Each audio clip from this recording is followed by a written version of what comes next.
In frontier America, tar and feathering was a severe form of public humiliation used to punish and discourage what was seen as wrongdoing.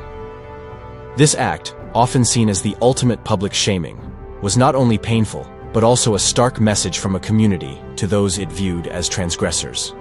Among the many subjected to this cruel punishment was Joseph Smith, the founder of the Church of Jesus Christ of Latter-day Saints, also known as the Mormon Church. On the dark night of March 24, 1832, a mob, driven by a mix of religious and political motives, dragged Smith from his home and coated him in tar and feathers. The following is a true story. By April 30th, 1831, the Mormon Church was only a year old and had less than 1,000 converts. In Kirtland, Ohio, Emma Smith gave birth to twins named Thaddeus and Louisa. They were born premature and both died soon after birth. After 4 years of marriage, Emma had borne 3 children and lost them all. The day after Emma lost the twins, the wife of John Murdoch died 6 hours after also giving birth to twins. Burdened with 5 children and no wife, Murdoch offered the twins to the Smiths. Within 10 days, Emma had Julia and Joseph Murdoch to care for. The Smiths treated the 2 children like their own, giving them the Smith name. In September of 1831, Joseph, Emma, and the twins moved 36 miles south to the home of John and Elsa Johnson in Hyrum, Ohio. The Johnsons were one of the few converts with any property, and when the Johnsons invited them to stay in their home, they welcomed the opportunity. The Smiths lived in 2 rooms, one on either side of the giant kitchen on the main floor. Emma and Joseph slept in the south room, and the twins occupied the room to the north. Emma soon cleaned, cooked, and mended alongside Elsa. For 6 months, the Smiths lived with the Johnsons. In the big white farmhouse, Emma and Joseph tended the 11-month-old twins, who had been feverish for days with a hard case of measles. Neither parent had slept much. In the evening, Joseph told his wife to rest with one of the children, and he would stay up with the sickest child. Later that night, Emma insisted that Joseph take their son to the children's room and rest with him on the trundle bed. Emma stayed in her own bed with baby Julia beside her. She heard a light tapping on the window, but was too tired to care. Suddenly the door burst open. Emma woke with a start and then screamed, "Murder!" A mob of about a dozen men with blackened faces grabbed Joseph by the hair of the head and dragged him out of the house. Joseph struggled and kicked to free himself, but when one of the mob yelled, "By God, we'll kill ye if you don't be still," he quieted. Emma, obviously terrified, grabbed both her babies and ran to the barn to hide, fearing rape or murder from the violent, drunken men. Outside, Joseph managed to get one leg free and kicked a strong man in the face so hard he sent him sprawling, blood spurting from his nose. The bloodied man picked himself up and shook a bloody fist in Joseph's face. "God damn you, I'll fix you." He then grabbed Joseph by the throat and choked him into unconsciousness. Assuming the mob intended to kill him, Joseph pleaded for his own life. "God damn ye, call on your God for help. We'll show ye no mercy," was the reply. The violent men carried him farther into the field, never letting his feet touch the ground, fearing he would get leverage and free himself. More people emerged from the woods, one of them carrying a plank to which he was placed. He heard someone say, "Ain't you going to kill him? Ain't you going to kill him?" By this time, the mob numbered about 50 or 60. They tore his nightshirt and underwear from his body, laid him naked on the frozen ground, and called for a Dr. Dennison. Dennison had been induced to come along for the purpose of castrating Joseph, but when he saw the helpless man stretched out before him, he refused to perform the mutilation.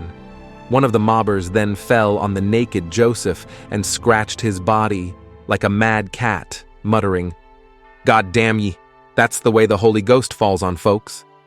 At that point, someone cried out, "Where's the tar bucket?" They sent someone to fetch the crude bucket made from a hollowed-out log with a rope handle. After retrieving the tar bucket, someone exclaimed, "God damn it, let us tear up his mouth!"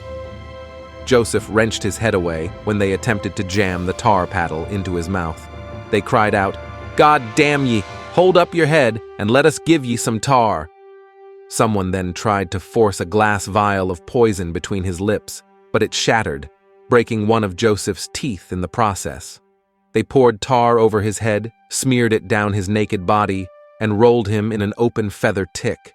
They left him lying there on the frozen ground, naked, beaten, and covered with tar and feathers.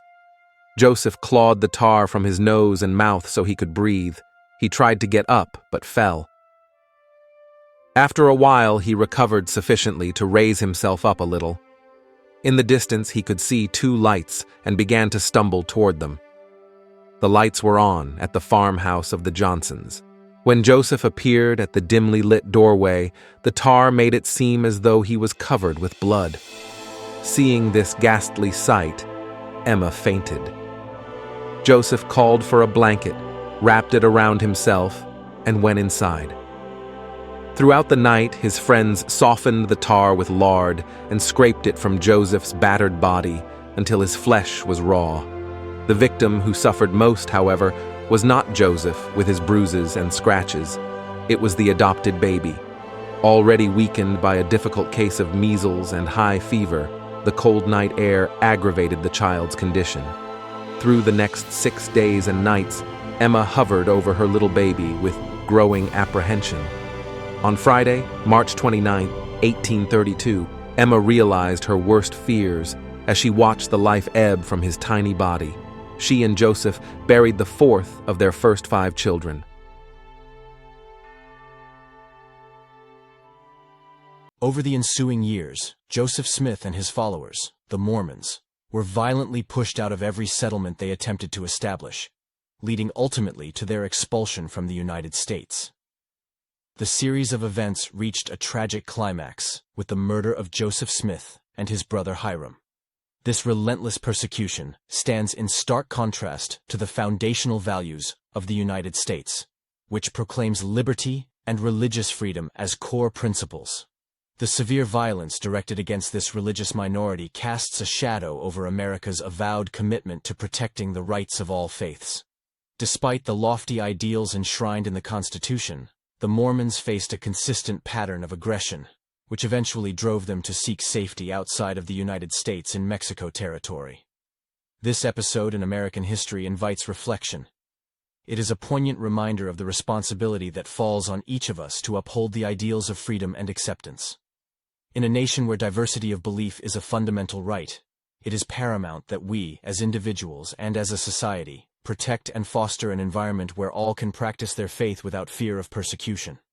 It's important to recognize that persecution is not always physical. It can also manifest as emotional torment through mockery and ridicule. We must be vigilant against all forms of persecution and work towards a truly inclusive community. As we consider the trials faced by Joseph Smith and the early Mormons, let us also contemplate our role in ensuring that the horrors of the past are not repeated. May we stand firm in our commitment to religious freedom and the protection of all minorities, remembering that the true measure of our principles lies in how we defend the rights of those with whom we may differ.